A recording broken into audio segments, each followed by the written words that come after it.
Good morning friends, I am here with a new video. और ये video है बहुत महत्वपूर्ण है, वेरी इम्पोर्टेंट। ये आपकी जो प्रिपरेशन है RIECE के लिए। तो आज हम जो क्वेश्चंस हैं आपके उनके जवाब देंगे और ये भी बताऊंगा कि why it is hard to crack RIECE, कि RIECE के जो एग्ज़ाम है इसको क्रैक करना या इसमें सेलेक्ट होना इतना मुश्किल क्यों है। दूसरा, why it is easy to crack RIECE, कि इस एग्ज़ाम में सफल होना, सक्सेस या सेलेक्ट होना इतना सरल क्यों है। दोनों बातों को देखेंगे दोस्तों। ये हार्ड भी है और इजी भी है, ये भी देखेंगे। फिर आगे देखेंगे where you have arrived in terms of preparation, यानी आप तैयारी के संदर्भ में, जो आप तैयारी कर रहे हैं एग्ज़ाम की, उसके संदर्भ में कहाँ तक पहुँचे हैं, ये भी आज हम जानेंगे। आपको बताऊंगा कि आपने क्या क्या तैयारी कर ली है, तो आप अपने लक्ष्य की तरफ, टारगेट की तरफ अग्रसर हैं। What you should do next, अब आपको क्या करना चाहिए। अगर आपकी तैयारी ऐसी है, यहाँ तक आ गई, तो अब आपको क्या करना चाहिए। और ये भी जानेंगे, आप ये भी बताएंगे मस्ट आई स्टार्ट इंग्लिश और रीजनिंग, मुझे दोनों में से पहले कौन सी स्टार्ट करनी चाहिए, क्योंकि मेरा टीचिंग एप्टीट्यूड का 80% से ऊपर कोर्स हो चुका है। तो चलिए पहले जो मेरे पास जो क्वेश्चंस आए हैं मेरे सब्सक्राइबर्स के, तो उनके जवाब लेते हैं। सबसे पहले क्वेश्चन है निर्लिप्ता दास जी का। सर, अभी अभी एक वीडियो आया है कि RIECE 2020 कैंसिल हो गया है, प्लीज़ सर बताएं। अभी अभी वीडियो आया है सर, इस बार एग्ज़ाम हो गया फिर पोस्टपोन हो गया होगा, प्लीज़ बताइए। उन्होंने ब्लेसिंग भी मांगी है। तो देखिए, मेरी अग्रिम शुभकामनाएं, ब्लेसिंग तो आप लोगों के साथ हैं ही। आप लोगों के लिए ही मैं ये सब कुछ कर रहा हूँ कि आप लोगों को फ़ायदा हो जाए। लॉकडाउन में आपको फ़ायदा हुआ भी और फिर आपके पास किताबें भी आ गई और आपकी तैयारी ठीक चल रही है। तो सबसे पहले मैं निर्लिप्ता जी आपको बताना चाहता हूँ कि आप किसी भी वीडियो के चक्कर में ना आए। ऐसे भ्रमित करने वाले वीडियो आपको कंफ्यूज करेंगे। आपको रोज़ अखबार देखने हैं और न्यूज़पेपर, और रोज़ आपको इस RIECE NCERT की वेबसाइट देखनी है। अगर उसमें आपको जो न्यू, आप उस वेबसाइट खोलेंगे तो उसमें न्यू देखेंगे तो आपको कोई नई सूचना मिलेगी कि भाई कैंसिल हो गया तो कैंसिल हो गया, पोस्टपोन हो गया तो पोस्टपोन हो गया। अगर वहाँ कुछ नहीं लिखा है तो कुछ भी नहीं हुआ है। जैसे वो नई सूचना मिली कि आप 30 जून तक आप इसके RIECE के फॉर्म भर सकते हैं, तो आपको देखो नई सूचना मिली। और नई सूचना ये भी थी कि आपका ये अगस्त में पेपर होगा। तो ये इस तरीके से आपको वहाँ NCERT सूचित करेगी इस एग्ज़ाम के बारे में, ठीक है। तो आप किसी के भी वीडियो से भ्रमित नहीं हो। कई लोग ऐसे व्यू लेने के लिए या सब्सक्राइबर बढ़ाने के लिए ऐसे उल्टे सीधे हथकंडे अपनाते हैं, लेकिन आप भ्रमित न हो। चलिए अगला प्रश्न है। पूजा सोनी जी कहती हैं कि सर मेरे पास SS सीरीज़ है, वह सही है क्या। देखिए, पेपर की सीरीज़ तो LL सीरीज़ है, SS सीरीज़ अलग अलग होती हैं, तो पेपर की सीरीज़ तो सही ही होगी। केशव प्रसाद कहते हैं सर इंग्लिश का भी सेशन लाएं प्लीज़। तो केशव प्रसाद जी, हम सोच रहे हैं इंग्लिश का सेशन तो लाएं, पहले रीजनिंग का लाएं कि इंग्लिश का लाएं। तो मैं आप सभी लोगों से कमेंट करके कहना चाहता हूं, रिक्वेस्ट करता हूं कि आप कमेंट करके बताएं पहले कौन सा सेशन शुरू करें। राधे कृष्णा भी यही कह रहे हैं कि इंग्लिश का कब कराओगे सर। शिव नारायण 2016, 17, 18, 19 की RIE भुवनेश्वर की कट ऑफ पूछते हैं। शिवनारायण जी, आप ये पुरानी कट ऑफ वैसे जारी नहीं करती है RIECE ये कट ऑफ जारी नहीं करती है, फिर भी मैंने थोड़ा मोटा मोटा आइडिया डाल रखा है। आप अजमेर वाली देख लीजिए, ये आपको 75% से ऊपर लाएंगे। अगर आप जनरल में है तो आप अपने आप को सेलेक्ट मान सकते हैं और आपको ज़्यादा मेहनत करनी पड़ेगी, ठीक है ना। तो आप ये कट ऑफ की तरफ मत जाइए, क्योंकि मैंने भी पिछले साल से ही शुरू किया है, तो मैंने भी पहले नहीं देखी और आपको कट ऑफ शायद मिलेंगी भी नहीं पहले की। नारायण चौहान कहते हैं सर RIE एंट्रेंस क्रैक करना है, हेल्प मी। बिल्कुल हेल्प कर रहे हैं नारायण जी, आप निश्चिंत रहिए, मैं आपके साथ लगा हुआ, एग्जाम तक आपके साथ हूँ, सभी लोगों के साथ हूँ। पूजा सोनी हैं, आरती यादव हैं, ये भी, इन्होंने भी एग्ज़ाम कैंसिल के बारे में, और ये सभी टॉपिक की वीडियो इंग्लिश में बनाए, इन्होंने ऐसा कहा है अनामिका जी ने।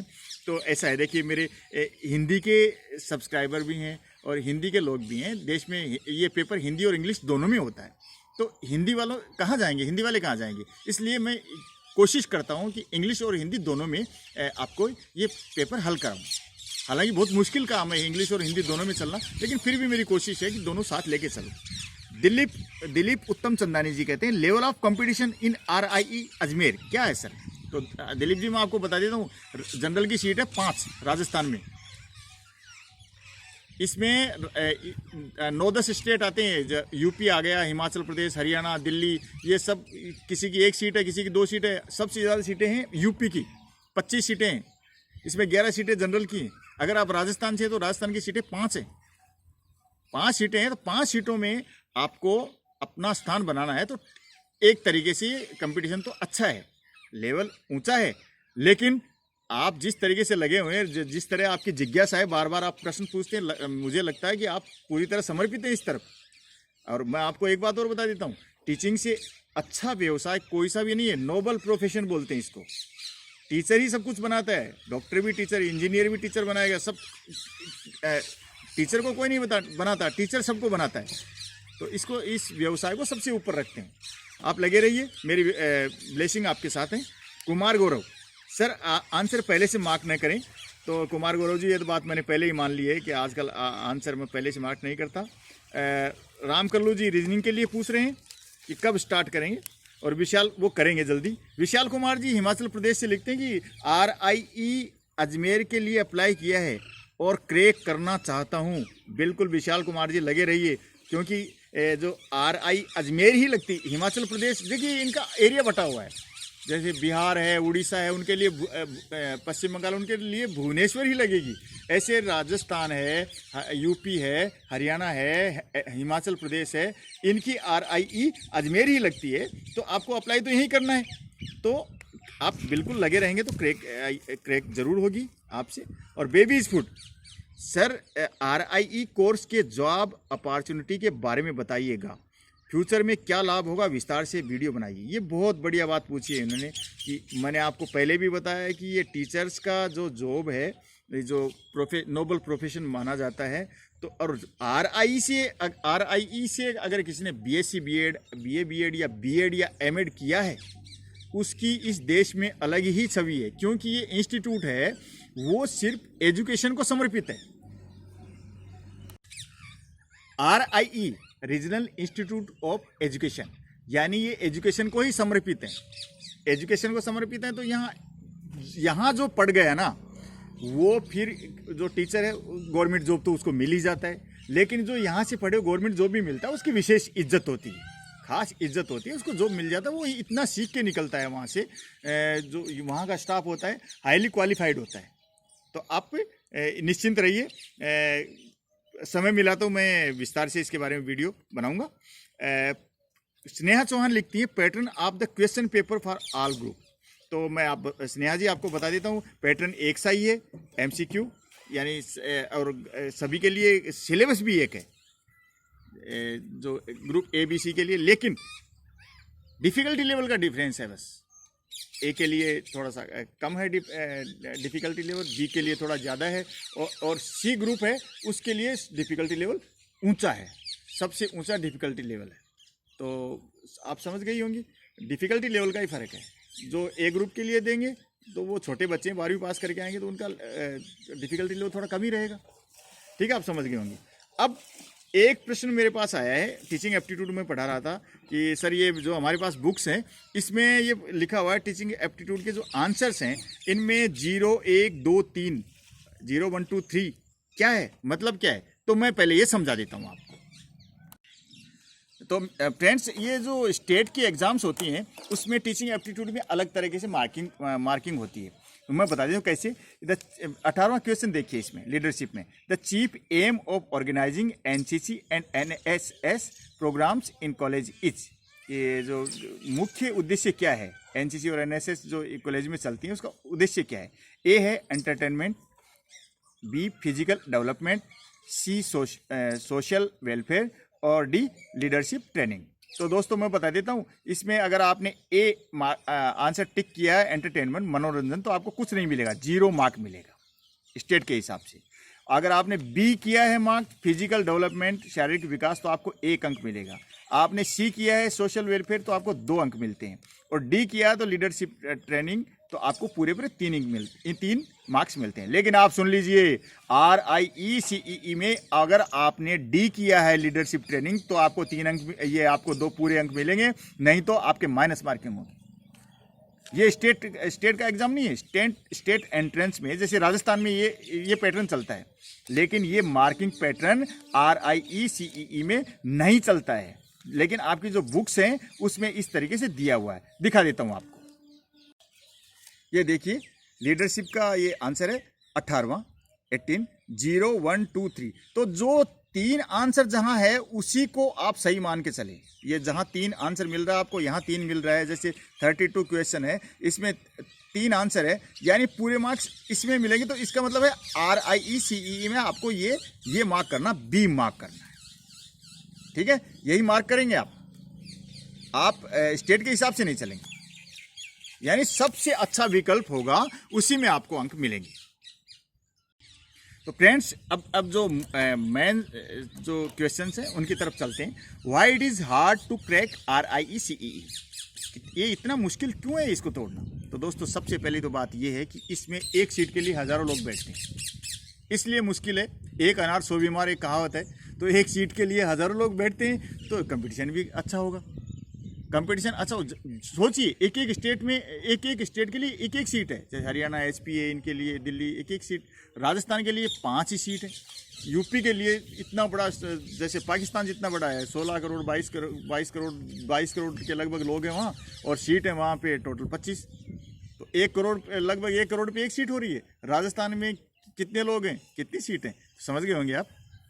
राजस्थान में जनरल के लिए 5 है, तो एक सीट के ऊपर कई लाखों लोग का जनसंख्या के अनुपात में सीटें होती हैं। पहली बात तो ये, जितनी जिस स्टेट की जनसंख्या उसी अनुपात में उसकी सीटें होती है ना। पहले ऐसा नहीं था, ये भी बता देता हूँ। मेरा मित्र बता रहा था, तो वहाँ से करके आया है, उसने बताया था कि ये बाद में हुआ है, ये 1999 के बाद हुआ है, ठीक है। और दूसरी बात, इसका जो सिलेबस तो है, लेकिन इसके लिए बुक्स आपको स्पेशल बुक्स नहीं छपती हैं। कोई पब्लिशर है तो RIECEE के लिए कोई बुक्स निकालता हो मेरी जानकारी में नहीं है। फिर ये जो आप गूगल पे जाके ढूंढेंगे तो आपको ये जो कट ऑफ लिस्ट नहीं मिलती है, कट ऑफ कितनी गई थी, क्या गई थी, आप आएगी मेरिट लिस्ट आएगी, इस साल आई, पिछले साल मेरे पास आई थी, मैंने निकाल ली थी, तो कट ऑफ मेरिट लिस्ट आएगी, तो उससे आप पता लगा लेंगे। लेकिन आपको न तो गूगल पे मिलेगी, न यूट्यूब पे कट ऑफ लिस्ट आपको नहीं मिलेगी। खोजते खोजते आप परेशान हो जाओगे। पुराने पेपर है 1-2 साल के मिल जाएंगे, लेकिन पीछे जाने पे आपको बहुत मुश्किलें आएंगी। तो इसलिए ऐसा लगता है कि ये अंधी कोशिश कर रहे हैं अपन। तो ये मुश्किल लगता है कि किताबें कहाँ से प्राप्त करें। और अब की बार तो लॉकडाउन और था, आपको और मुश्किल लगा होगा। तो कितनी बातें हो गई कि बहुत सारे लोग बैठते हैं, पुस्तकें हैं इसके लिए स्पेशल नहीं छपती हैं, यूट्यूब से भी आपको कोई खास मदद नहीं मिलती है, क्योंकि इस बार आपको मदद मिल रही है। मेरे अलावा भी 1-2 लोग हैं जो चैनल चला रहे हैं। अब मैं बात करता हूँ, बुक्स भी है ना, जो आप अंडरलाइन करके आपको सिलेबस अंडरलाइन कर लेते हैं। बुक ढूंढनी पड़ती है, अलग अलग टॉपिक है, अलग अलग जगह ढूंढने पड़ते हैं। इंग्लिश की कोई बुक से कर रहे हैं, टीचिंग एप्टीट्यूड की कहाँ तैयारी कर रहे हैं, ये रीजनिंग की कहीं तैयारी कर रहे हैं, लेकिन हो जाती है बहुत, लेकिन इसलिए मुश्किल ज़रूर पड़ता है। अब दूसरी बात करें, why it is easy to crack RIECEE। तो दोस्तों ये आपको थोड़ा सुन के हंसी तो आएगी, लेकिन आपके लिए ये बात सही हो सकती है, क्योंकि आपको एक तो एक्स्ट्रा टाइम मिला है। बेशक लॉकडाउन था, आपको लॉकडाउन में किताबें प्राप्त करने में तकलीफ हुई होगी, और लेकिन आपको प्रॉपर समय मिला है। नहीं तो क्या होता है, इधर 12वीं की एग्ज़ाम हुई मार्च में, और रिज़ल्ट आया, फॉर्म भरे, और मई में एग्ज़ाम हो जाते हैं, जून में तो हो ही जाते हैं। पिछली बार तो 7-8 जुलाई को रिज़ल्ट ही आ गया था। तो ये आपके लिए इजी पड़ेगा, क्योंकि आपको समय खूब मिला। अब अगस्त तक का समय मिल गया आपको, ठीक है। दूसरी बात, आपको हर बार से ज़्यादा गाइडेंस मिल रहा है। यूट्यूब पे मैंने भी खूब वीडियोस डाले हैं। इतने वीडियो तो आप पिछले देखेंगे, मैंने जितने वीडियो डाले हैं उतने तो सारे मिला के भी नहीं होंगे। पहले आप चेक कर लेना कि मेरे जो 60 के लगभग वीडियो हो गए, उतने वीडियो आपको मेरे वीडियो से पहले नहीं मिलेंगे, आपके सब लोगों के मिला करके। तो आपको गाइडेंस भी प्रॉपर मिला है, RICE की जानकारी भी आपको खूब मिली है, और पुस्तकें भी आपको, ऑनलाइन बुक्स भी आपको खूब मिल गई अब की बार। पहले हमने बिना बुक की तैयारी कराई, मेरे पास जो थी, फिर आपने बुक्स भी प्राप्त कर ली, क्योंकि आपके कमेंट से ऐसा मुझे लग रहा था।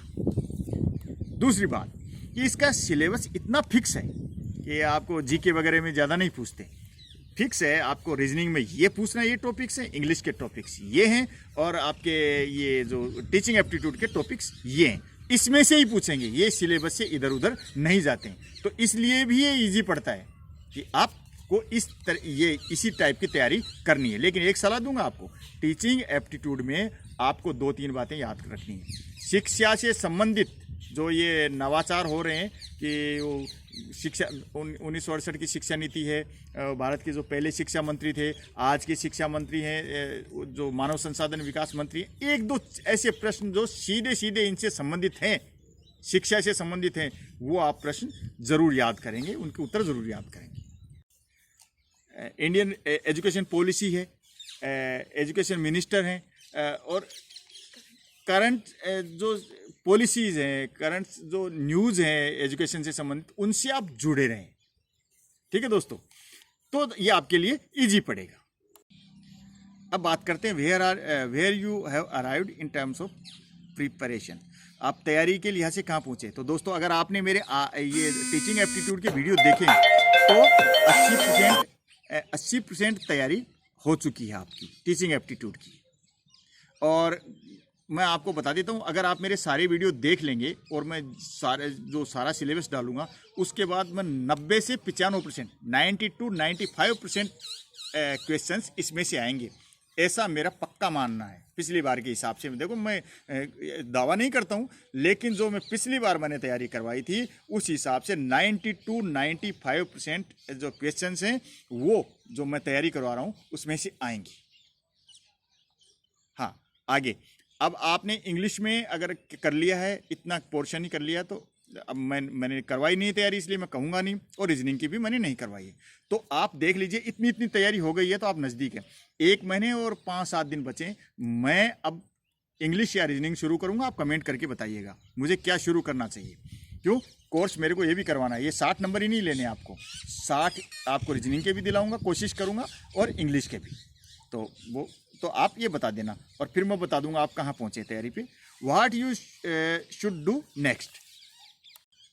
हाँ, आप ये भी बता दीजिए, मैं इस क्वेश्चन से पहले आता हूँ। अगर आप सोचते हैं कि भाई रीजनिंग के और इंग्लिश के दोनों ही साथ चला दीजिए सर, बीच बीच में देखते रहेंगे, तो हम दोनों वीडियो भी साथ चला सकते हैं। एक दिन रीजनिंग का डाल दिया, एक दिन इंग्लिश का डाल दिया। और आप तो जानते ही हैं मैं कि दिन में डेली वीडियो डाल रहा हूँ।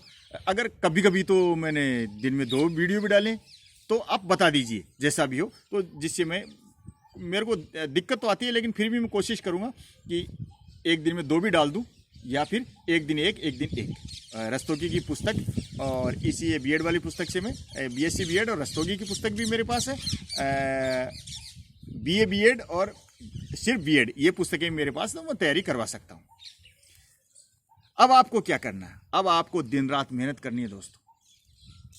मेरे चैनल के अलावा भी आपको कहीं थोड़ा बहुत आपको कुछ मिलता है तो आप उसको ग्रहण कर लीजिए, पढ़िए आप वहाँ जा कर के, हैं, हिंदी में मिलता है, इंग्लिश में मिलता है, आप ज़रूर देखिए उसको। आप ऐसा नहीं है कि मैं तो इंग्लिश का आदमी हूँ, हिंदी के में नहीं देखूंगा, मैं हिंदी का आदमी हूँ, इंग्लिश में नहीं ना।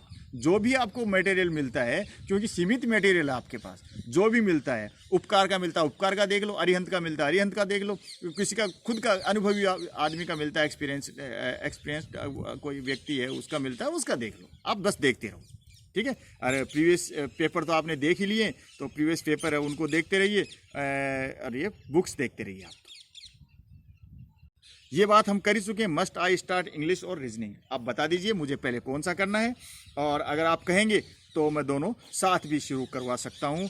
आप अपनी तैयारी करते रहिए, डटे रहिए, दृढ़ संकल्प के साथ। एक बात और नोट कर लीजिए, कोई भी वीडियो देखें, मेरा या किसी अन्य का, वीडियो शुरू से अंत तक देखें, वीडियो टिल एंड वॉच करें, इससे ही आपको फ़ायदा होगा। क्योंकि मेरे वीडियो में 20-20 प्रश्न हैं, किसी में 25 भी हैं, किसी में 13 भी हैं, किसी में 15 हैं। तो इतने क्वेश्चन तैयार होंगे आपको। मैंने 800-900 प्रश्न डाल दिए हैं, अभी तक क्वेश्चन डाल दिए हैं। मैंने आपको प्रॉमिस किया था कि मैं 1000 से ज़्यादा आपको क्वेश्चन कराऊंगा, 1000 से ज़्यादा क्वेश्चन कराऊंगा, उसमें 30 प्रश्न ही तो आने हैं। आप देख तो लीजिए एक बार, तो आप टिल एंड वीडियो देखेंगे आप। ठीक है दोस्तों, अब मैं आपको अग्रिम शुभकामनाएं देता हूं और नए वीडियो के साथ फिर से हाजिर हूँगा। धन्यवाद, नमस्कार, ऑल द बेस्ट।